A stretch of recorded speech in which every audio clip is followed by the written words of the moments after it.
So I thought we'd start out with a couple of questions, maybe by a show of hands. How many people have ever heard of atherosclerosis? Okay, so maybe roughly half. How many people in this room think they're at risk for heart disease? Maybe just less than half. And how many can name 5 or 6 risk factors for heart disease? How about 1 or 2? A little better. So when we look at this throughout the United States, about 60% of people who responded to a survey had ever heard of atherosclerosis. Only 1 in 5 felt they were at risk for atherosclerosis.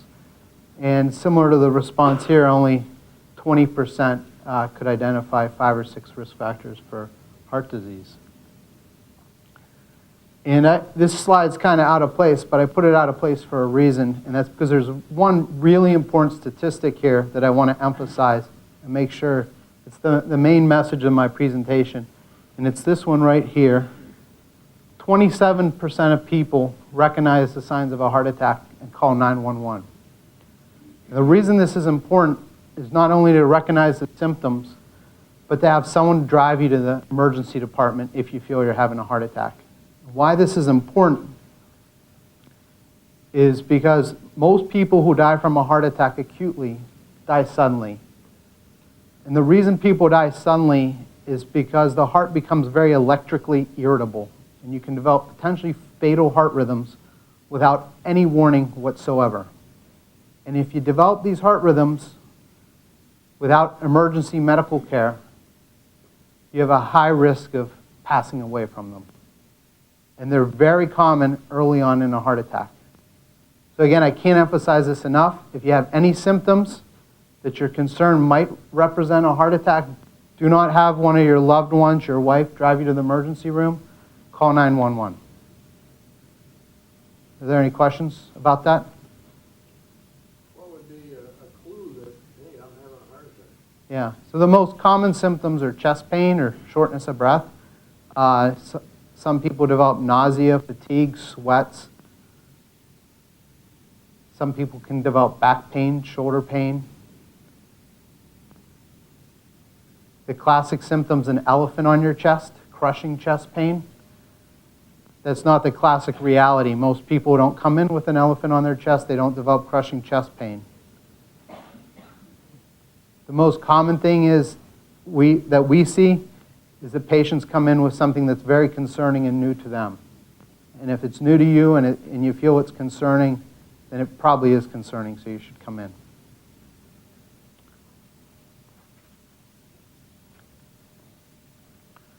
So who's at risk for heart disease? Well, unfortunately, virtually everyone's at risk for heart disease. The Framingham Heart Study was a large study that originated in England. It was started near 1950. There were multiple sub-studies that came out of this. In this sub-study of 700 participants, when they looked at people aged 40 who had no heart disease, nearly half of the men went on to develop heart disease. That's 1 in 2.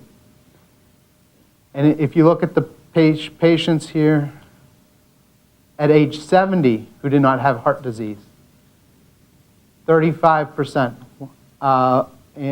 went on to develop heart disease.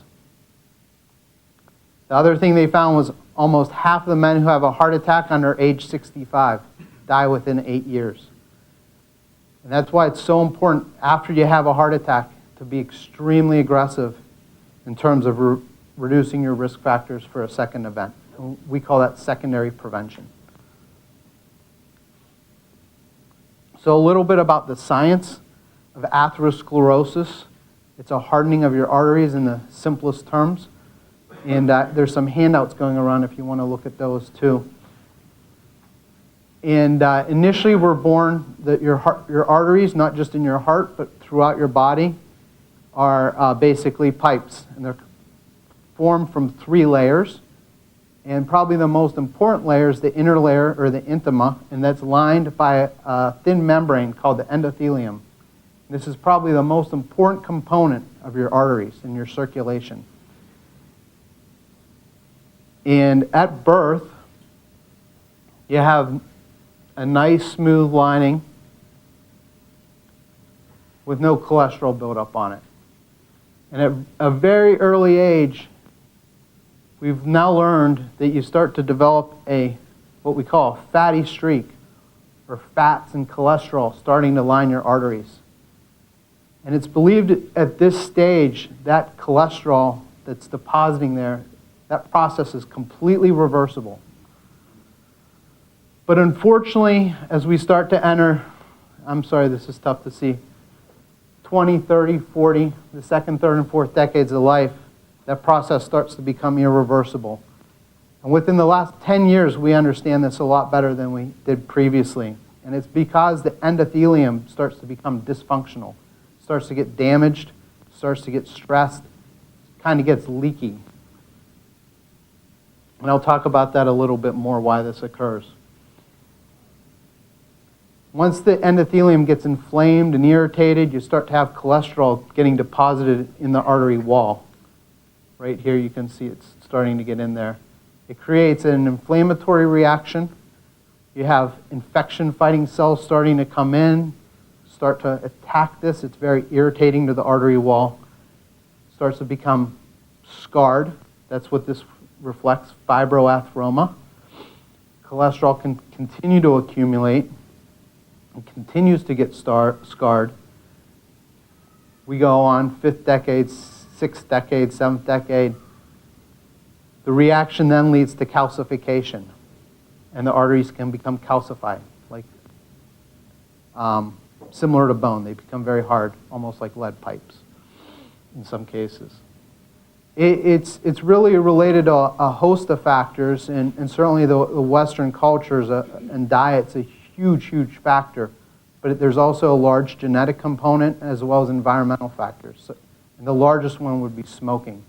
Smoking's horrendous for the endothelium. It makes it very irritated. And it can accelerate this process by 10, 20 years.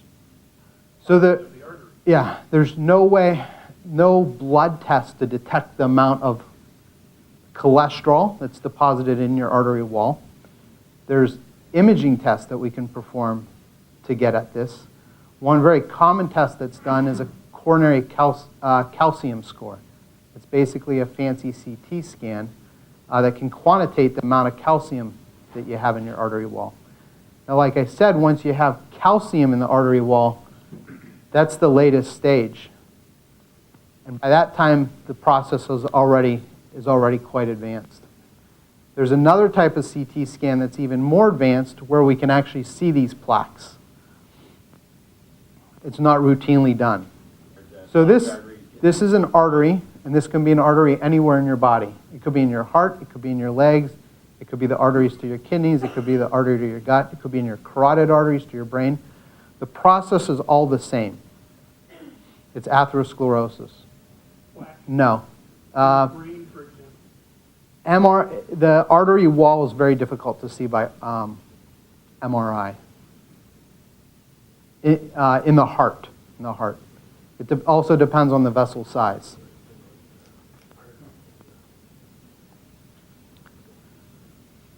So this was just, I just touched on this. Atherosclerosis and heart disease, it's a leading cause of death in the United States. And this process can occur in any of your blood vessels in any of these organ systems, your heart, kidneys, your gut, your bowel, neck, which would be your carotid artery, or the small blood vessels in your brain. Symptoms of a heart attack: if you have atherosclerosis in your brain, typically the arteries to your brain, your carotid arteries, typically the symptoms unfortunately present as a stroke. They can include dizziness, confusion, weakness in one side of the body, numbness in any body part, problems with walking, slurred speech, difficulty speaking, difficulty finding words. If you have the atherosclerosis and flow-limiting blockages in the arteries to your gut, the typical symptoms: pain after you eat. It typically occurs about 15 to 30 minutes after you eat. Sometimes you can also develop nausea and vomiting with this. Significant blockages that occur from atherosclerosis in the legs lead to cramping, particularly when you walk. And if you have blockages in the arteries to the kidneys, you can develop blood pressure, high blood pressure that can be very difficult to treat, or sudden shortness of breath. So how do we reduce the risk of these blockages progressing to where they severely limit the blood flow in these pipes? And it's really a matter of targeting these factors, which almost entirely all of these work through the endothelium. They keep your endothelium, this lining, happy and healthy, and prevent it from allowing the accumulation of cholesterol and fats in that arterial wall. So really, it's just a matter of priorities. I'm not a lazy bum. I'm a potential workaholic with highly developed stress management skills.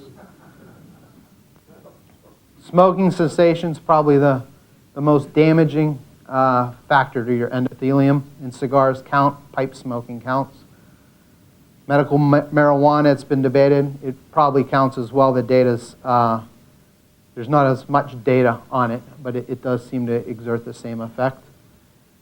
Exercise and physical activity, and we'll touch on this a little bit later. Many benefits to that, not just on the endothelium, but in terms of reducing your blood pressure and cholesterol as well.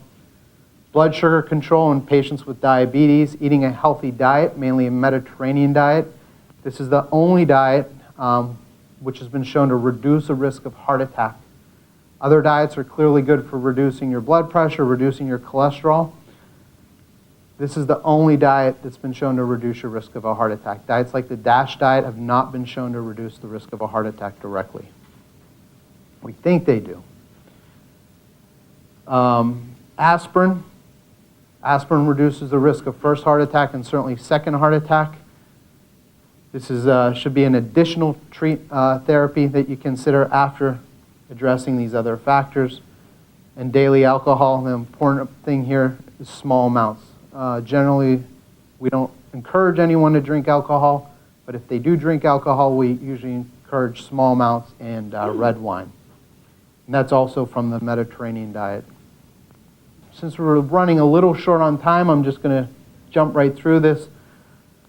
Important part from this slide is a mild reduction in your blood pressure, 10 to 13 points, significant reduction in your risk for having a heart attack, stroke, or dying from that. Yes? 81 milligrams of aspirin is the recommended dose. And that's the baby aspirin. That's the baby aspirin. Okay. Exercise, reduce your body weight, blood pressure, cholesterol, increase your good cholesterol, and you'll live longer. People who exercise, we know the more you can do, the longer you will live. So what are the other options? We get a lot of questions about this. Vitamins, which vitamins help? The general answer is no vitamins ever been shown to reduce your risk of atherosclerosis or the complications, heart attack and stroke. These probably won't hurt you.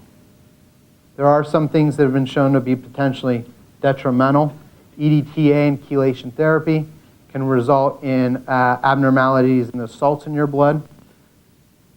Lipid-soluble vitamins, we generally think vitamins are safe. Lipid-soluble vitamins are vitamins that deposit in the fat. They can accumulate and potentially become toxic.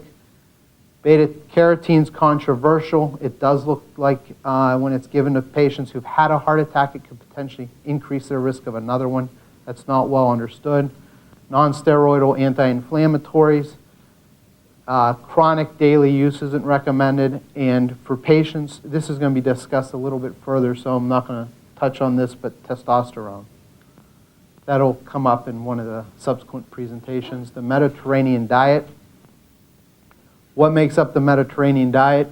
Fruits, vegetables, whole grains, beans, nuts, seeds, olive oil as a source of unsaturated fat, low to moderate wine consumption, and little red meat with low to moderate amounts of fish, poultry, and dairy. So this is a picture of me shoveling out my driveway this winter. And it really brings up an important point. This is the other thing I really wanted to emphasize, is that snow shoveling clearly increases your risk for heart attack. It's extremely strenuous, and the combination of the cold air squeezing your blood vessels is very dangerous. We've seen, unfortunately, a large number of heart attacks this year due to snow shoveling. In fact, in January, the large majority of them were in patients either snow shoveling or using their snow blowers. Same thing, snow blowing is very dangerous. Find help. Sorry, son, there's no app for that. Any questions?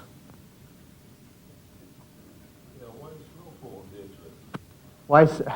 Same reason. It's because the equipment's very heavy, it's strenuous, and it's cold. Well, the cold and the strenuous exertion, yeah. That's controversial, and generally what I recommend to patients is, I didn't touch on this, it was talked about a little bit in the last talk, is what to do with cholesterol. The main way we reduce risks for developing heart disease are all those factors. And if all those other factors are controlled, then we start looking at what other therapies can we do. And there's generally two medications that you can take to reduce your risk of a heart attack: aspirin and a statin medication, a cholesterol medication. So assuming all those other factors are well controlled, then we look at these two factors. Do you want to take aspirin, and do you want to take a cholesterol medication? If the decision to take a cholesterol medication hinges on whether you have evidence of these blockages starting to form, then I would recommend obtaining a calcium score.